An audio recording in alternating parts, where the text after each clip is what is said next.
Hey everybody, welcome back to the PC Perspective Podcast. We're at episode 748. This is being recorded on November 8th, 2023. I'm Sebastian Peak. I'm Jeremy Hellstrom. I'm Josh Walworth. I'm Brett Van Sprenberg. And I'm Kent Burgess, not Ryan Shrout. No, he's occupying the same square as Ryan. But, I mean... Ryan's back in the box. He can't replace that same square. I don't know. I would say that Ryan can't replace this square. Look at this. Ryan, first of all, he doesn't have the beard. He doesn't have the tasteful wall of motherboard and GPU. He doesn't have passable audio. He doesn't have professional sounding audio. It was a bit subpar. I'm sorry. It was room sounding. We had to let him go. I thought, unfairly, I accused him of having just his laptop mic on. He's like, no, I bought a microphone at Best Buy. And it turns out that the microphone was so far away from him that it sounded like the laptop mic anyway. So he wasted his money. He did it, and he was a good sport about it. He did. You can support PC Perspective in this podcast by going to patreon.com/PCPer. We literally couldn't do it without you. And true. You may notice that this podcast does not have a sponsor this week. It's you. You're the sponsor. And thank you, nice Pete. Touch. Nice. Pete is a very great guy. And Biff and Mark H., which is underlined and in bold for some reason. Just because I just really wanted to emphasize Mark H. Is that Hamill himself? Mark H.? It might have been Mark. It might have been Mark Hamill. Loved him in Corvette Summer. Let's move to our next segment, which is, of course, the burger segment. At least I hope it's a burger. Josh ate something.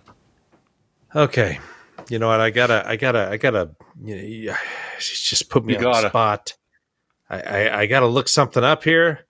I gotta check stuff out because, I post so much during the day. Nice.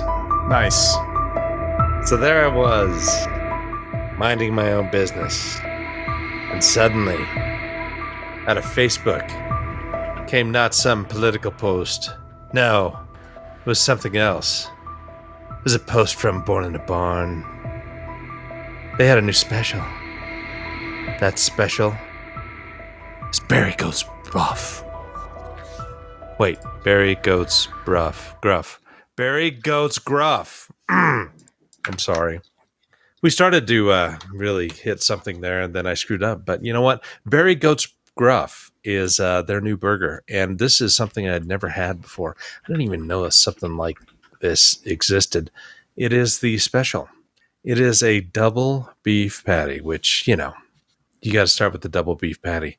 But it's topped with goat cheese, pickled onions, and a spicy blueberry sauce.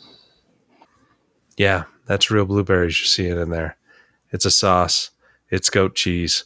It's pickled onions. And it's fantastic. I'm not a big fan of blueberry. Not at all.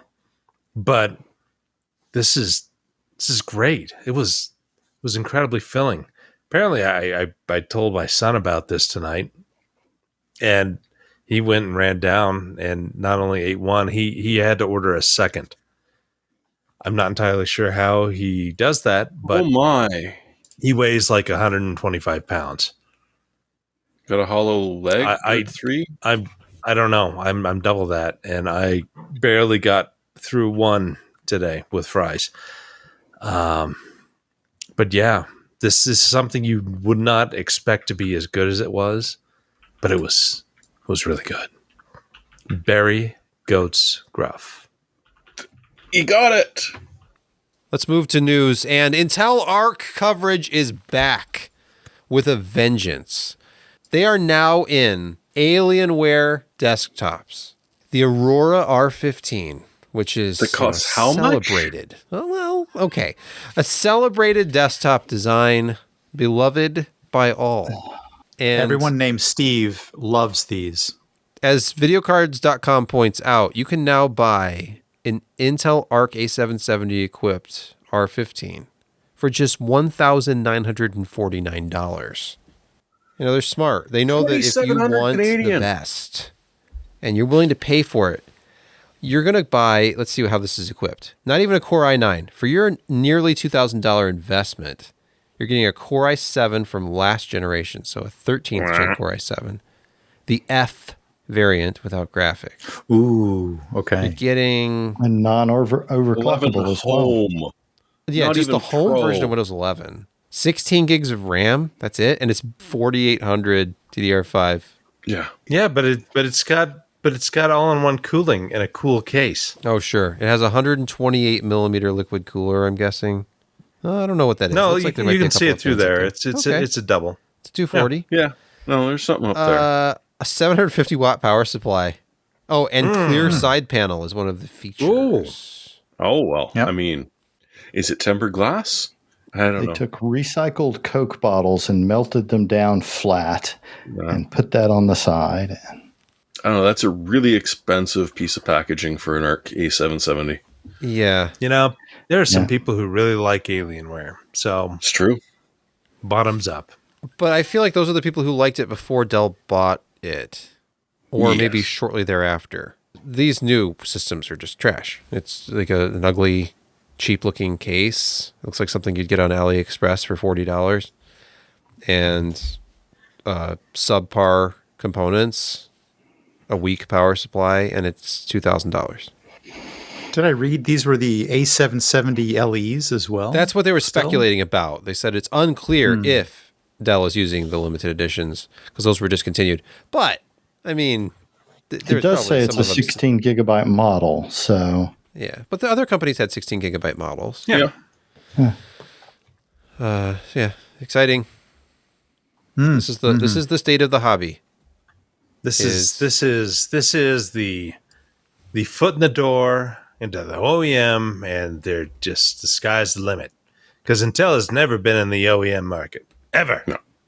Next in news, a story from a non-tech, and it's been reported around everywhere that AMD is winding down support for Polaris and Vega GPUs. They're going into retirement. No. 5000, 6000 series stuff. It's been out long enough that I guess it makes sense to, they only have so much. These were great resources. cards for Linux. These are great cards for Linux. I wonder if they'll continue to be supported.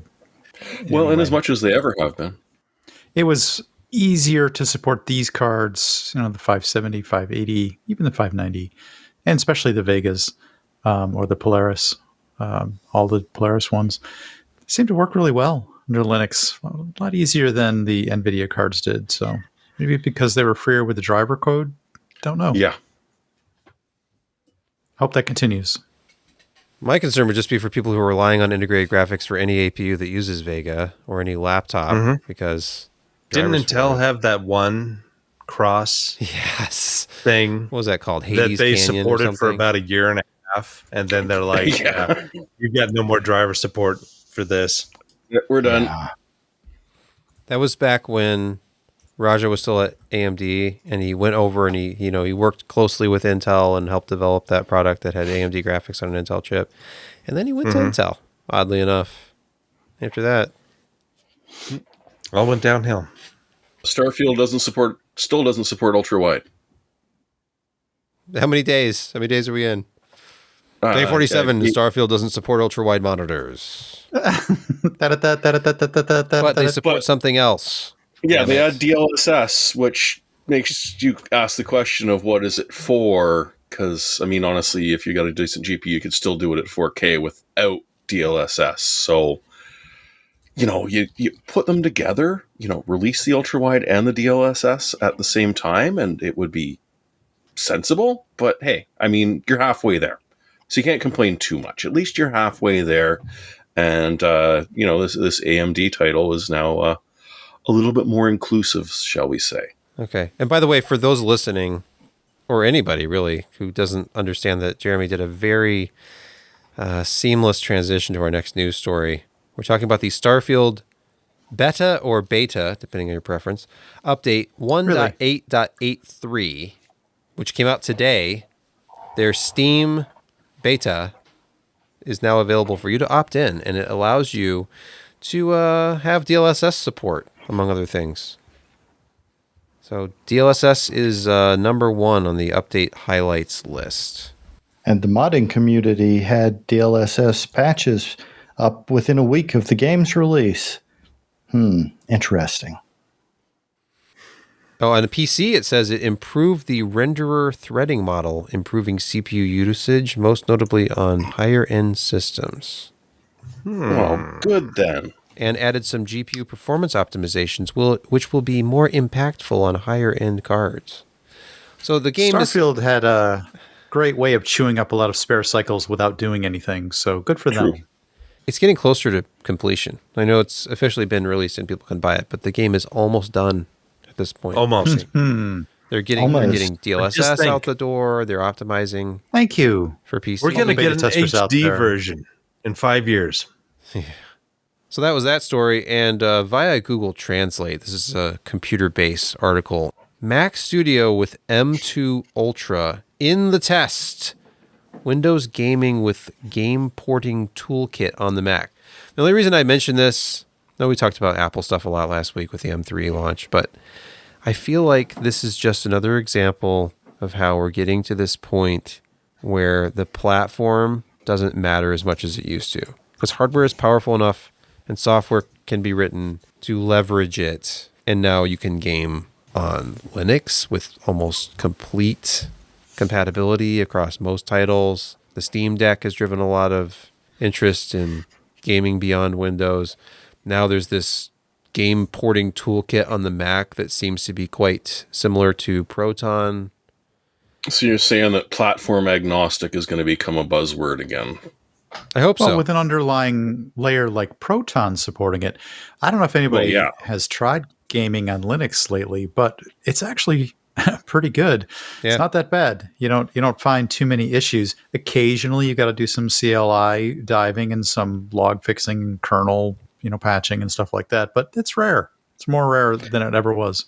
I've been reading a little recently about Chimera OS, which is essentially it's an Arch Linux distro that's based on the OS that's in the Steam Decks.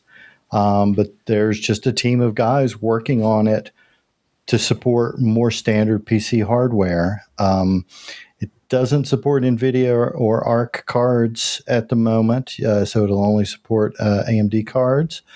But yeah, so it's it's a Linux distro that basically uses the Steam, the old Steam OS. So that's pretty interesting if you just want to build a gaming machine. It's an interesting looking future where we might be able to say at some point, goodbye Windows, which, that's a good thing. At least Microsoft still has Teams, which seems to have become the default way that everybody works. Well, yeah, I mean, even that chat application you've never used on Windows 11 is dying and being replaced with Teams. Yeah. Teams will save Microsoft. I hate you. So in this computer-based article, they actually did some game testing after they used that toolkit to port over a game. Here's Rise of the Tomb Raider. This is full HD, very high preset. And macOS native? I thought they had demoed that Rise of the Tomb Raider. So you're right. There is a macOS version of Rise of the Tomb Raider, isn't there? Yeah, okay. I thought so. So the macOS native version of this game was giving them 262.7 frames per second on average. The Windows version, DX11, via the game porting toolkit, got them only 137. And the DX12 version via game porting toolkit was 127. So both very playable, but room for improvement, clearly. Yes, that was in Mountain Peaks. Though in Geothermal Valley, the Windows DX12 version via the game porting toolkit had the same performance, essentially, as the macOS native version. It was actually 6 frames ahead. That's one game. Oh, Cyberpunk. This is 680 by 480, right? It's full HD. 640 by 480, yeah. Full HD, I assume, means 1080. Well, it doesn't say. Now, the Cyberpunk 2077, for some reason, they didn't have charts. I guess I guess they ran out of time and just have screenshots of the completed benchmark runs. Okay, 1080p. This is a wall of text. Okay. Wall of text for those listening. Yeah. 9. They gave up at that point. But I guess the point is, it's possible, even if the performance isn't very good, to run Windows games, even on an M series Mac, which is, of course, ARM-based. Josh is gone. Just left. I just noticed. He also gave up. Yeah. He's done with that story. He's done. No, I need to do. I love it when he walks back in and sees that he is full screen on the monitor. No. He's like, no, why? No, why are you muted? Why do you torture me? You're muted. Why do you torture me so? You're muted. He's not talking. Great, I'm muted. I said I did the Ferris Bueller. It's like, you still here? What are you doing here? What? Just go home. Leave. Go away. All right. The real reason I had that Apple story was just as a precursor for what I wanted to talk about, which was Imagination Technologies. They're back. I know they never went away, but there's a new product, the IMG DXD72-2304 MC2. Oh, it just rolls right off the tongue. It is their DXD graphics processor with support for DirectX baked right in. Didn't Imagination buy up the BitBoys Oi stuff back in the day? Yeah, I think we talked about that a few months ago. And now Imagination has DirectX support with its combined support for Vulkan 1.3, OpenGL 4.6, OpenGL ES 3.2, OpenCL 3.0, and DirectX 11_0. They have hardware-based support for the API coverage to run popular PC games as well as other Windows-based applications and mobile titles. They're going to use your voiceover at the next con, so good job. They also have hyperlane virtualization. That sounds a lot like hypertransport technology, but... Shush. Okay. Hyperloop. Sounds pretty RISC-V to me. Yeah, I tell you, they've been around for a while, and it's interesting that they're still releasing stuff. I mean, they had that licensing agreement with Intel for ages that Intel's integrated graphics utilized Imagination Technologies technology, and the phone, the Windows Phone, which used the Intel Atom, was powered by Imagination licensed core.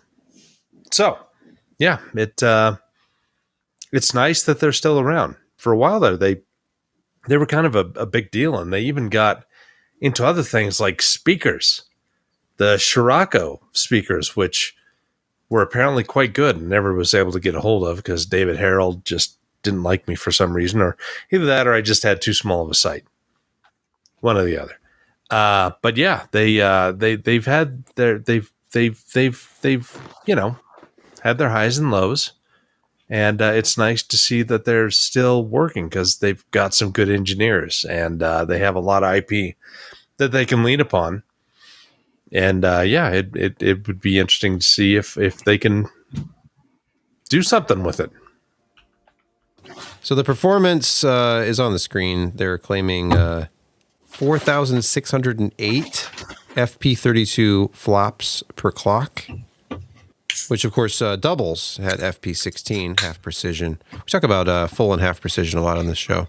Or no, we don't. We talk about double precision for some reason. We do. Double precision, which of course is very important for DX11 gaming. In our next story, ARM has grabbed a slice of Raspberry Pi, which makes sense. I mean, Raspberry Pi, obviously, wildly popular. Clever headline by Jeremy. Clever move. You're welcome. By ARM to say, hey, we should probably invest in this whole Raspberry Pi Foundation thing because it's driving generations of people to ARM development.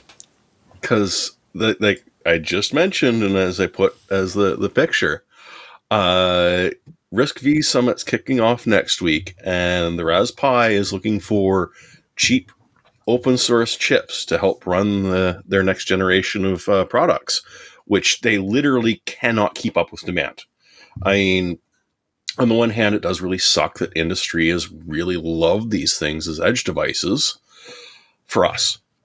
On the flip side, it's wonderful for Raspberry Pi because they've got guaranteed customers buying in large volumes. But I mean, anyone that's tried to grab a Pi 5 has sort of realized that, yeah, this has significant impact on us. So being able to produce more for cheaper is something Raspberry Pi is really looking forward to. And so it makes sense that ARM would, get in on the board meetings and grab a minority stake to be able to sort of keep them running ARM. So it does make sense, and it's taken this long to do it, but I have a feeling that I might be right about this whole guess about the RISC-V architecture coming. How long have we been waiting for this to actually sort of take off? It's been a while. We almost missed that commentator that used to comment in all of the articles that had nothing to do with RISC architecture, but would really like to explain to us how it was going to take over everything. Or was that Power 9? That was Power technology. Oh, that was Power. You're right. Yeah. Sorry. It's been a while. That guy was weird. Yeah. But RISC-V laid off a bunch of people. Same with the SI5, Silicon 5, SI. Yeah, they're all hurting right now. It's hard to do an open source type thing and make money. I mean, you've got to come money from somewhere. There's nothing inherently wrong with the architecture. It's extensible. Guys use it all around. Western Digital makes their own controllers using RISC-V. So yeah, it's a fantastic technology and it's great, but it's hard to stay afloat and advance the technology when you have kind of a more open source type of business model, which it's great if you can do it, but it's just tougher. And ARM has a huge advantage in being on the ground in the late 80s, early 90s with their initial products, and then getting into the iPhone in 2007, which essentially launched them into the stratosphere of licensable IP for CPUs. So yeah, it's it is smart of ARM to get in with the Raspberry Pi. Raspberry Pi is really one of the first programming tools that people who are doing it for a hobby. I mean, here's this inexpensive board for less than $150. You can do all kinds of things. It's got memory, it's got graphics, it's got a CPU. It's got, IO that is, reasonable. And it's all in this just little package for not a whole lot of money. And people get it. They learn how to do it. They get on forums. They read up on stuff. And then they do experiments because they want some LED thing on their wall that they want to control. And so they learn about controllers and USB and how it handles on Linux kernel on the Raspberry Pi. And it's just, when people go off to school and go off to jobs, they lean upon what they know to do Python, the work Sam. that they're asked to. Oh God, thank you. So yeah, it's smart to get in the education, and Raspberry Pi is it's exposing people to ARM 64, well ARM v9 now. Yes. And phones. I think phones also expose people to ARM every day. Yeah. Well, there's well over 200 billion ARM processors working on the planet right now. So yeah, you might not know it, but you're working with ARM. It's finally outstripped the number of Commodore 64s there are. So good. Yeah, that's a sad thing. So a lot of those don't even work anymore, or were thrown away. True. Rotting in some landfill. Mm-hmm. Rotting forever. I remember a few weeks ago, Brett had a wonderful statement about how only a Linux user would be upset that a Linux distro is now used by over half the computers on the planet, but since it's Android, they're disowning it. Yes, That's this true. is true. Yeah, Yeah. exactly. Because it has to be We've the right won. flavor of Linux. That's We've why won. you're a We don't like diehard that. you're Arc Linux fan, aren't you? I thought it was You're pronounced just Arch. Arch. It's pronounced Arch. It's Arch Linux. I know. I did that on purpose. Our next story comes from Tom's Hardware and Intel.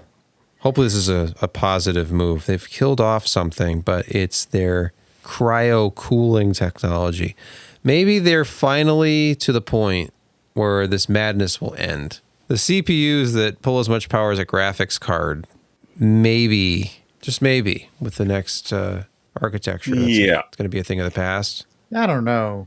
This seems That just says promising that to your me. graphics card's not pulling enough power. True.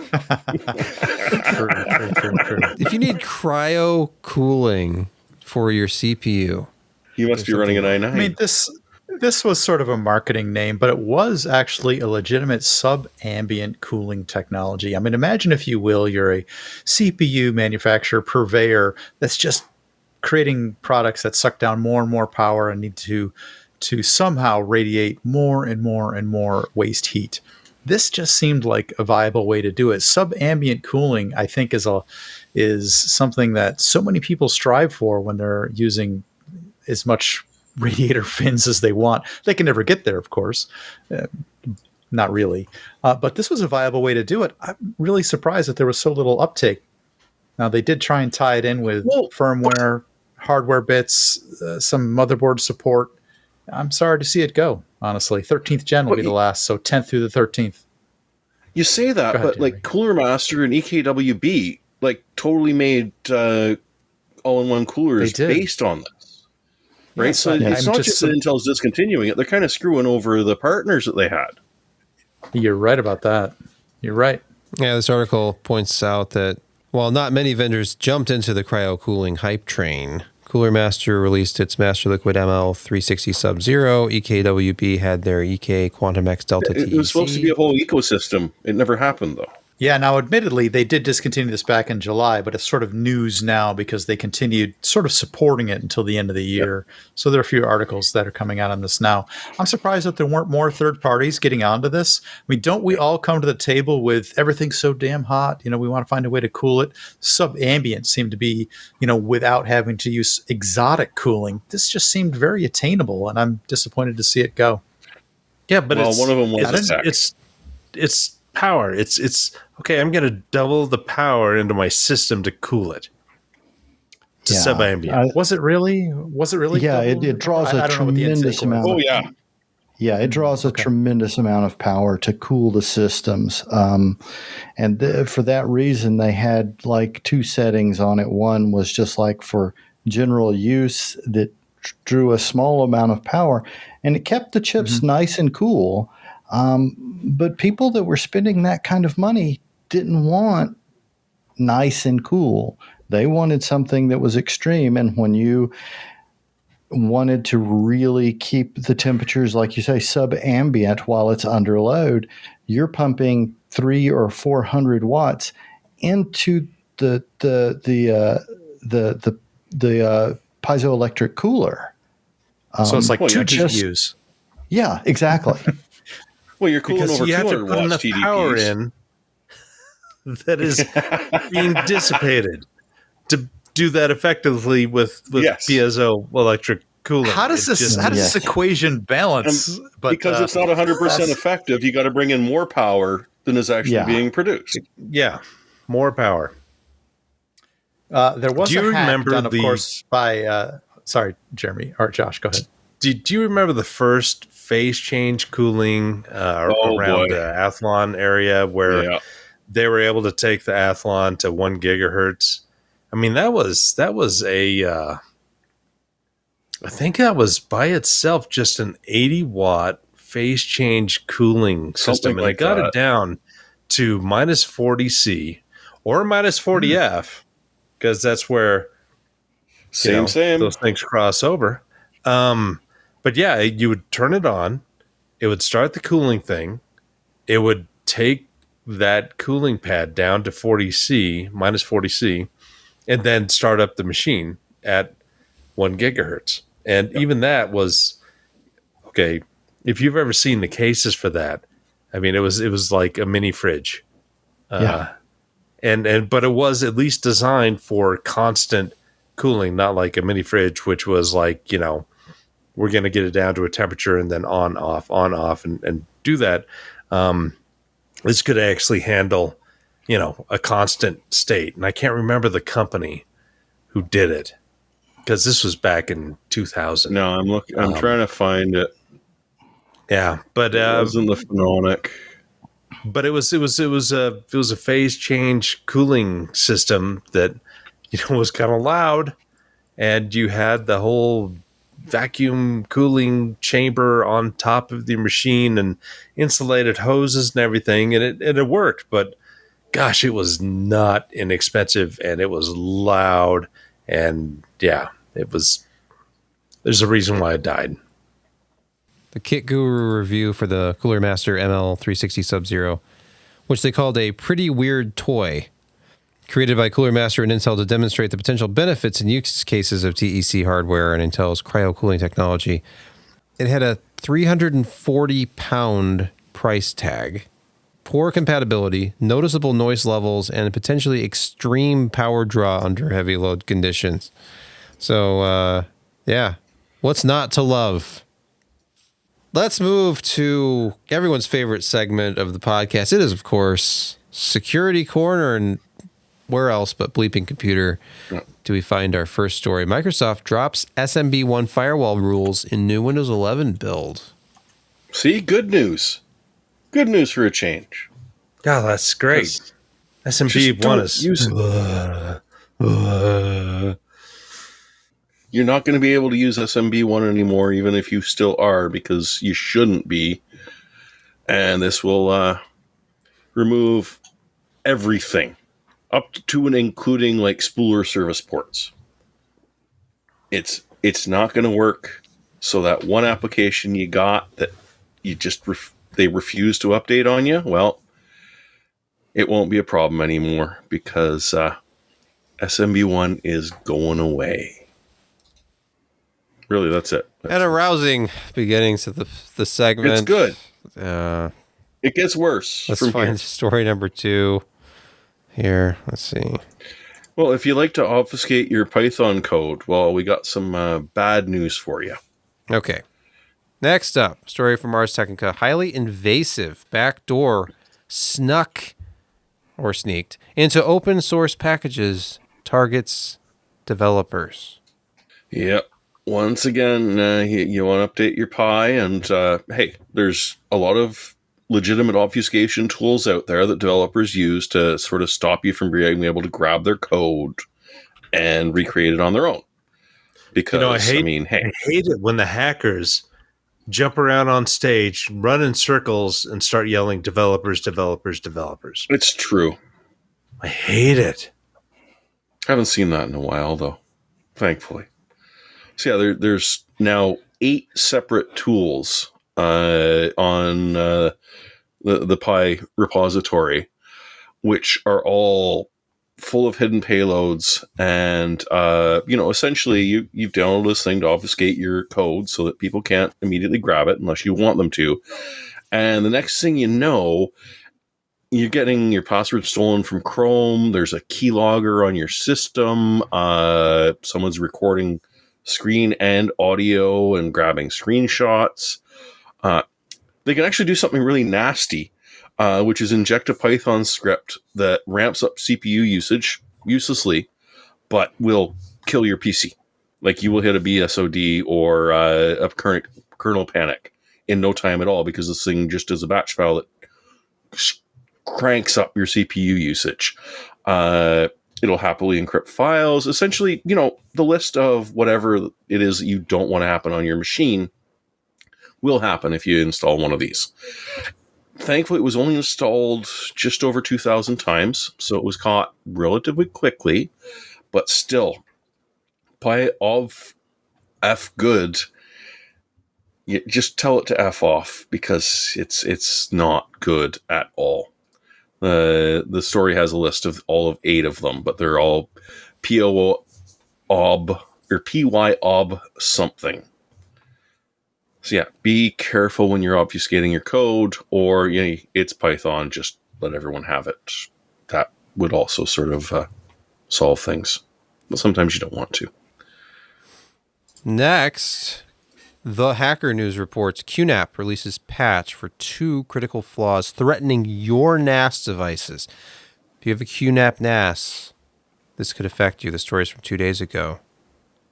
Security updates, which I'm sure you can just download directly from. How dare they to your NAS, look at my NAS?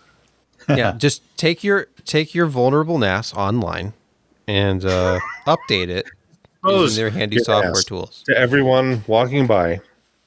The shortcoming, it says in the article, spans the below versions, and there's a list. I recommend going to the internet. There's quite a list.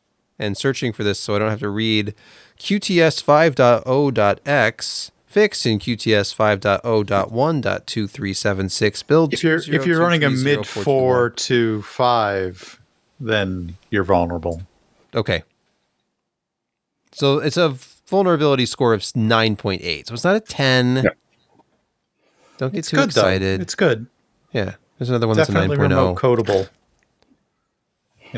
They gain control of your QNAP NAS, which you probably don't want. Stealing all your movies, your public domain movies. I mean, it's not like they don't already have them in the public domain. Yeah.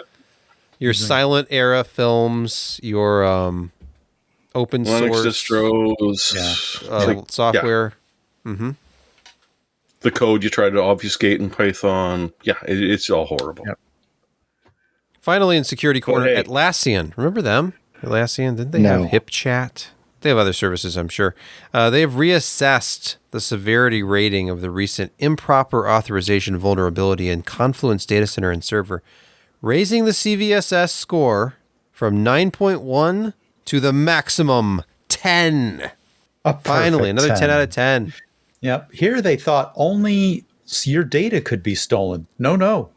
If somebody wedges your system this way, they can reset your Confluence installation and grant themselves full remote administrative rights.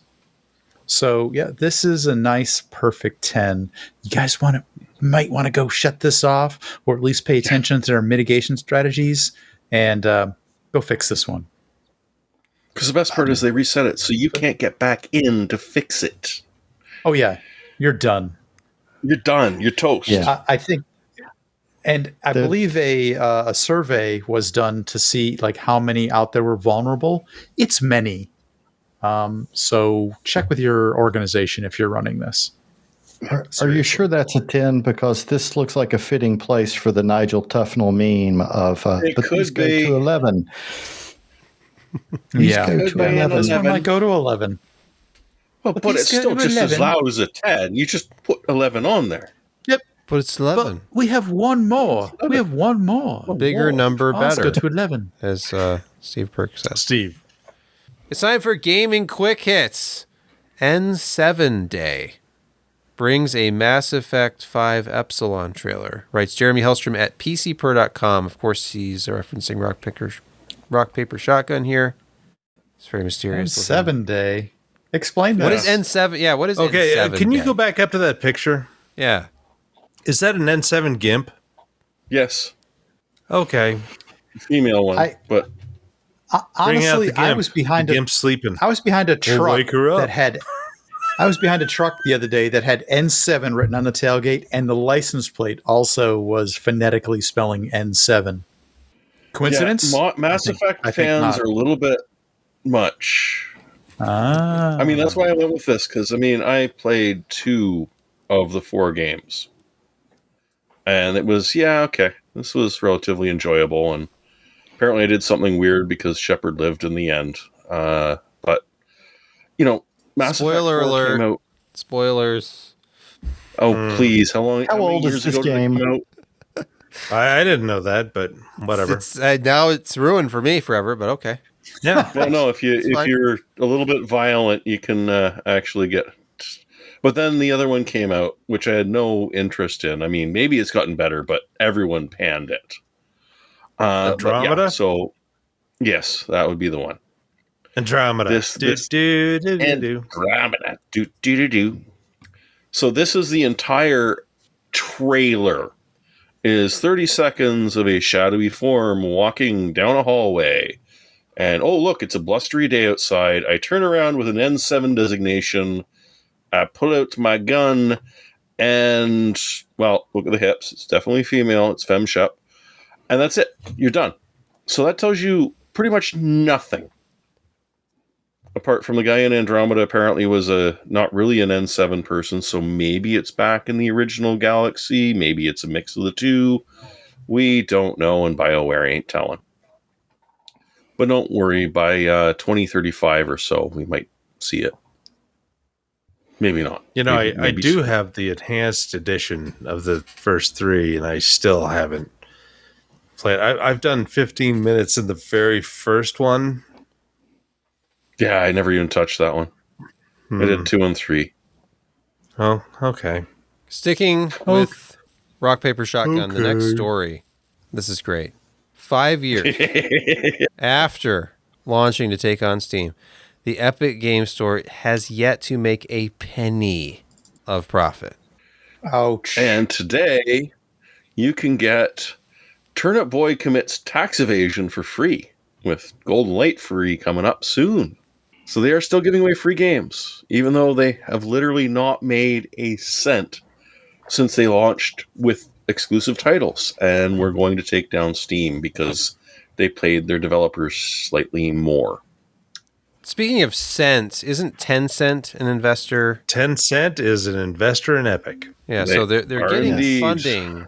It's just that they haven't actually turned that corner yet. So, But as opposed to a Epic sweet is deal, it's a Sweeney deal. They're still licensing out their engine to great acclaim. So Yes. They have the engine and they have Fortnite. So, I mean, what else do you need? Well, apparently they Fortnite also 2. need Alan Wake 2 is something else, they needed exclusively. Yep. So Yeah, but paying Did I for read exclusives- that correctly that Assassin's Creed Mirage is an exclusive to Epic Game Store? Could be. yeah. That's very strange that if that was an exclusive anywhere, it would not be to Ubisoft. Whatever they've really renamed their launcher for the fourth time. Ubisoft Connect. Crapware. Yes. No, right, Connect, not Crapware. I knew it started with a C. Yeah. That's Now, Epic has Interesting. recently put their legal troubles with Apple sort of behind them, and they didn't win. They kind of mostly lost. So they've said, okay, that was not a very good strategy. What do we do now? Google. We're going to go after Google. So now Epic is going after Google's. And Oh, they decided to do that?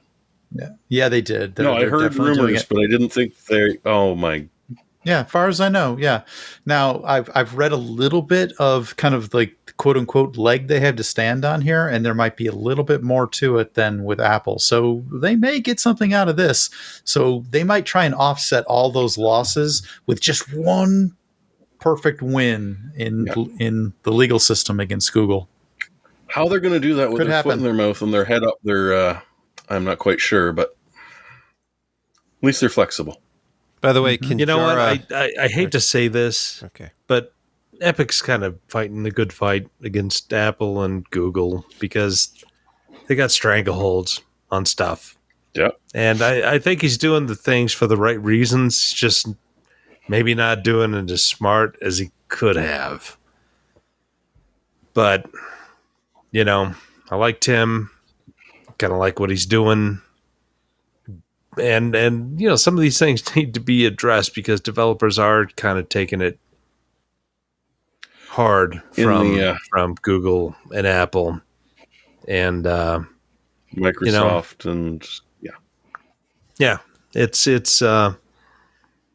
there's some skeevy things going on, but he is kind of standing up for the little guys because Epic was a little guy at one time, and he put his money where his mouth is.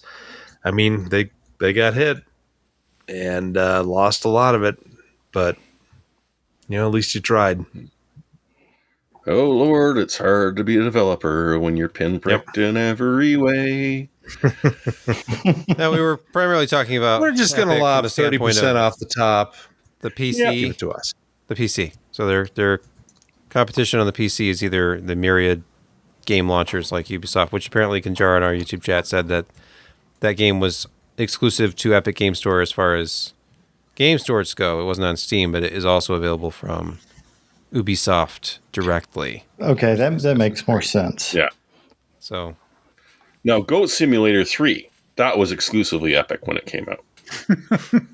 Paying for exclusives seems not to have paid off as far as making any money for the company, but they certainly get people to download the Epic game launcher, which is still not a great piece of software. Let's be honest.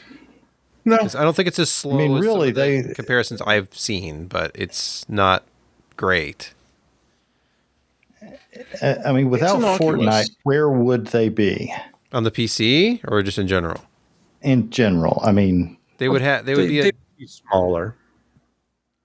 Yeah, but they would still their game engine. Yeah, they would have the game engine, which is big. But this is true. I feel like this is just this is Tim who wants to make inroads and be a big competitor to Steam, and it's the same business model essentially, but with different terms. Yes, but he came in late, and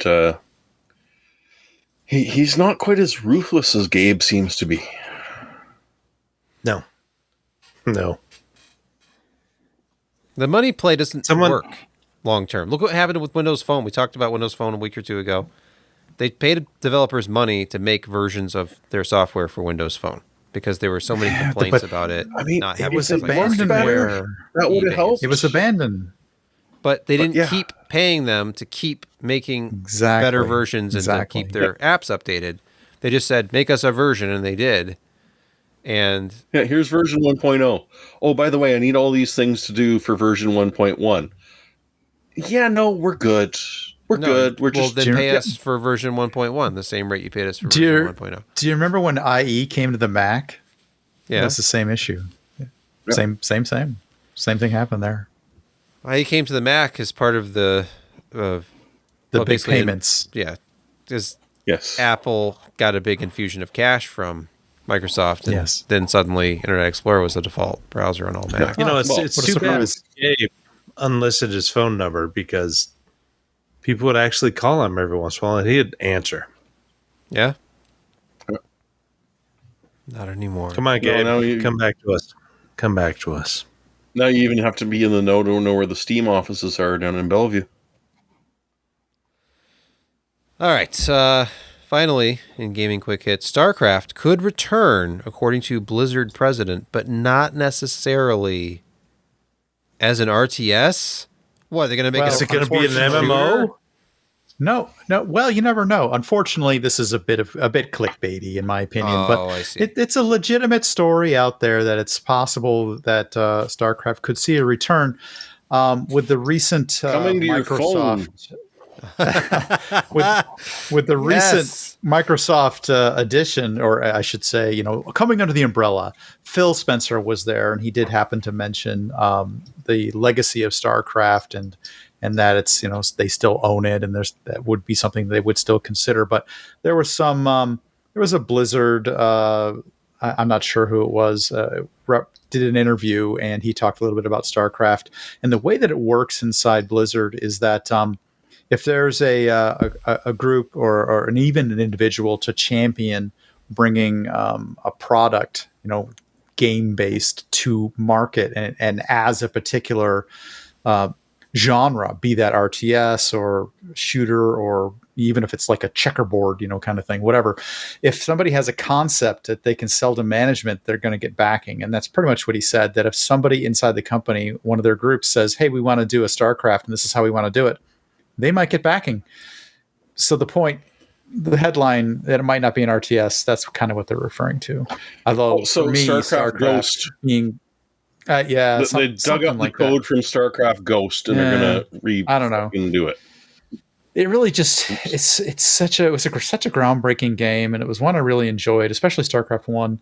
I'm not sure that I would warm to something that really didn't pay homage to the original as an RTS. So no, it's going to be a phone game. It'll be pay to play. Phone game, pay to play. Free to play. Clash of Clans. It'll be Clash of Clans. It'll be called Clash StarCraft Clash. StarCrash. Like that. Yeah. StarCraft. But you can either spend 10,000 hours on it to upgrade your player, or you can just quickly drop us a couple of bucks and we'll give you the next tier. Mm-hmm. Exactly, and you'll get colored armor, for your guys with a logo that you can upload. Yes, and that concludes Gaming Quick Hits. Time for picks of the week. Josh, are you ready? Not only am I ready, but I'm here.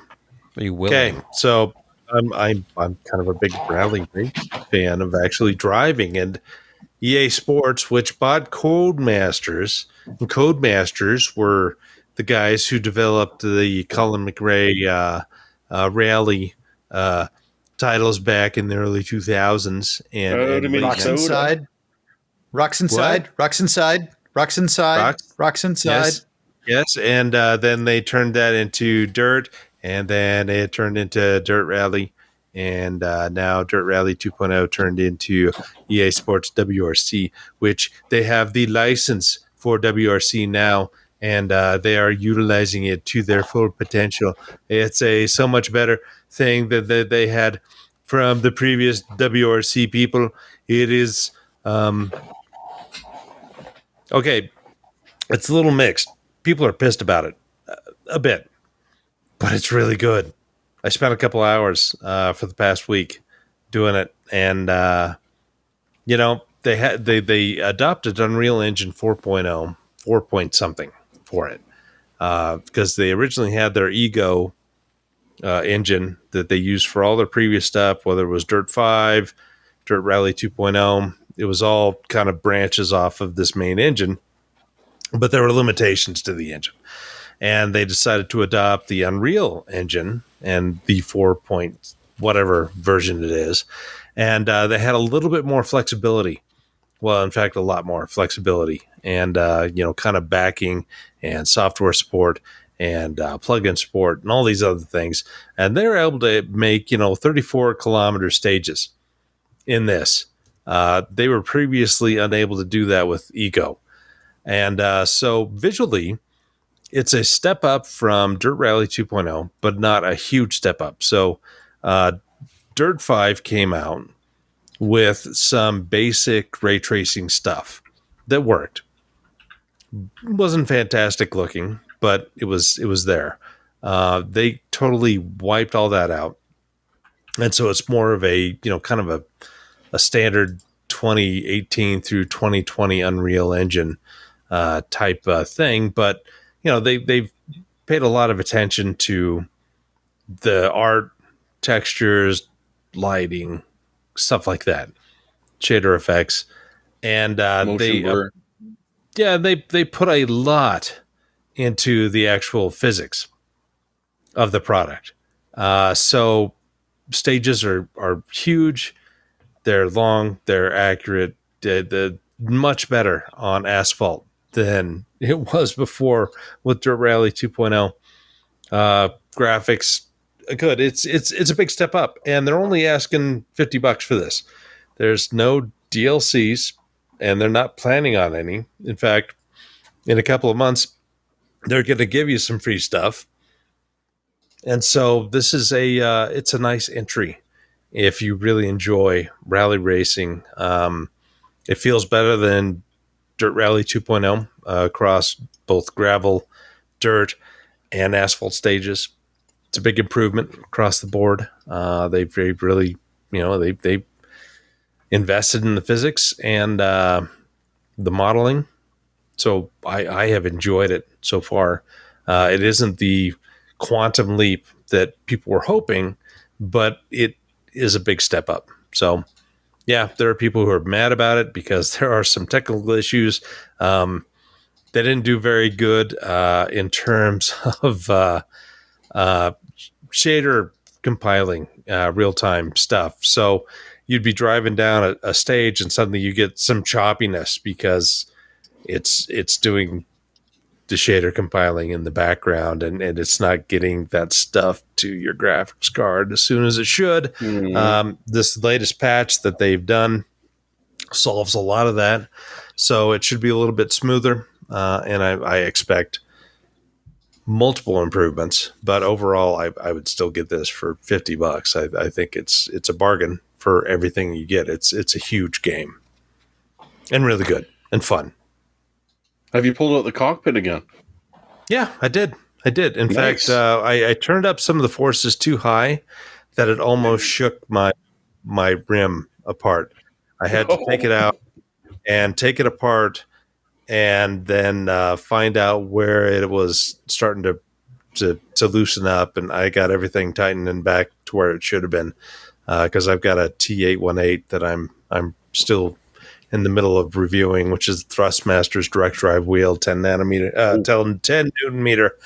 And my kid who works out all the time, he sat down and did that, and he was screaming that his arms were killing him after an extended rally. So it's a lot of fun stuff coming up. Get it. Join the Josh Tech WRC club on RaceNet. Loctite, Josh. Loctite is your friend. Yeah. Oh, wow. All right. Yeah, maybe not. Jeremy, your pick. What?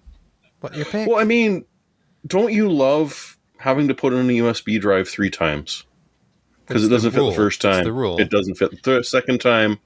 So PNY reached out recently asking if I wanted a review sample of their brand new Elite X Type C USB 3.2 Gen 1 flash drive. How many times did it take you to put it in correctly? None, because I don't have one yet. Oh, okay. I did say they could send one out. I don't know that I'm going to do a huge review of it, but I did say I'd definitely mention it on the podcast tonight. Look at this because price and the capacity. The price is why I'm talking about this.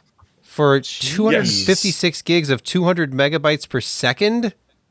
That you can only plug in the right way. There is no wrong way. Well, I'm sure someone can find a wrong way to plug it in, but for the more reasonable ones that are watching here, you could just plug it in and it's there and it goes. And they're not charging a ridiculous price for it like they have been on the other ones that have come out. Like, this is wonderful. It's taken forever. When did USB-C come out? It wasn't months ago. It was years ago. But yet, anytime that you want to get a USB Type-C USB drive, they charge you an arm and a bloody leg for the damn thing. So, hey, this is brilliant to see that, they're actually starting to release them at a decent rate. I mean, it's not 3.2 Gen 2, but on the other hand, if you really need that speed for a USB drive, you should probably be investing in something a little bit different than a thumb drive. But for throwing it in a pocket, this is brilliant. I'm really glad to see it. There isn't a lot of space for the DRAM controller in that little tiny device. Yeah, the high performance. And there isn't a giant heat sink strapped on it either. Exactly. Heat. Well, as Alan has said, it's less of an issue for those. They can run hot. They do need to be DRM hot. likes to be warm. It does. Well, the NAND does. That controller in the RAM doesn't, though. It's not a lot of room for circuits. No. But I mean, if you're charging 10 cents a gig for a portable USB-C, I can't complain. This is nice to see. It's true. Brett, your pick this week. I've recently found myself in the market for yet another set of headphones, this time with active noise canceling. But I wanted something that would potentially do dual source, decent Bluetooth, have backup aux, reasonable battery life, and still sound good, but were over the ear so that it takes the pressure off these, just similar to these. So I didn't want to spend a fortune on them. Easy to spend $500, $300 to $500 on these. So this looked like an appealing sort of middle ground. It's the Soundcore Anchor Space Q45 with adaptive active noise canceling. Very good reviews so far. $20 off on Amazon. I'm not sure how long that's going to last. List price they have on there is $149. So right now, $129 with all of those features. Bluetooth 5.3, backup auxiliary cabling, reasonably comfortable based upon some of the reviews I've seen. Seems like a reasonable thing to give a try. High-res audio over Bluetooth if it's available. Like I said, backup aux if you really need it. Well, these I'm two gonna give these a LDAC. try. Nice. Okay. So I'm going to give them a spin. I ordered a set. See how they do. Wonder if these are based on previous gen Sony technology. I looked at the Sonys, and honestly, the ear cups didn't really appeal the way that the Sonys are set up right now. I kind of like the look and feel of this. I'm very particular about how long I wear a set of headphones, and I like over the ear for long periods of time. And like I said, this is going to be my first set of really kind of more high end outside of my Apple iPod Pros for ANC. So I wanted to go with something that sounded pretty reasonable. iPod Pros. Those, if you strap iPods to your head, I imagine that would not be very comfortable for long listening sessions. Not exactly what I meant, but all right. Well, Sebastian, yes, you claim to have a pick. I do have a pick. Really? Okay, behind me this week, because I forgot to turn some of the other lights on. It's more evident that there's lighting behind the desk here. You can see that kind of bluish green glow, and these actually wrap around the L-shaped desk that's behind me, and I wanted some kind of a light strip that was not something that I would have to adapt, that originally belonged in a computer case, or something that required a smartphone app to change colors. And even though this one shows an image of an app, and you can do more stuff with the app than you can with just the built-in controller, this is a simple light strip with a little controller built into it. You just plug into the wall, and then you click the buttons until you like what color you see, and that's all you have to do. They come on a roll. This one for $14.99 before a $5 coupon. So for $10, you get a 16.4 foot roll, which has an adhesive backing. So you peel it off, stick it wherever you want. GOVEE, GOVEE, RGBIC LED strip lights is what this is called. On Amazon.com, inexpensive, I guess. I mean, around $10 for a strip. And apparently, if you use their app, you can do individually addressable lighting, like actual ARGB type effects. Not sure about that. It looks like they just give you a color target to shoot for. Hey, at least it's got 3M backing on it. Yes, the backing is nice. It was very easy to apply. And I actually put it in the shelves up here too, which I don't have plugged in right now, but it creates an interesting kind of glow behind the game boxes. You can cut it to length. I should mention this. Every so many feet, there's like lines where you're just supposed to cut it, and it's disturbing that you just cut something that has, I mean, don't do it while it's plugged in, but I guess it maybe, do it while it's plugged in. You only live once. And then, yeah. All right, Kent, your pick. Well, since you're talking RGBs, we know our audience. We know they love to just throw the lighting in their computer cases. And, the big problem with that is the wiring that comes with loading your case down with a bunch of RGB fans. Lian Li came up with something, the Unifans, where you just link the fans together and everything connects. These are definitely not Lian Li Unifans. Don't confuse them, but these do connect. These are from, on Amazon, they're from a manufacturer called Asia Horse. No comments, Josh. They link together. They have a when they link single together, cord. do they make stormy weather? They do. Oh, okay. The lighting effect is nice. They're not the best fans in the world, but let's be honest. If you're wanting to put performance fans in your case, you're probably not putting RGB fans in your case. You're putting something like the Fantex T120s or the Noctuas or the Be Quiets.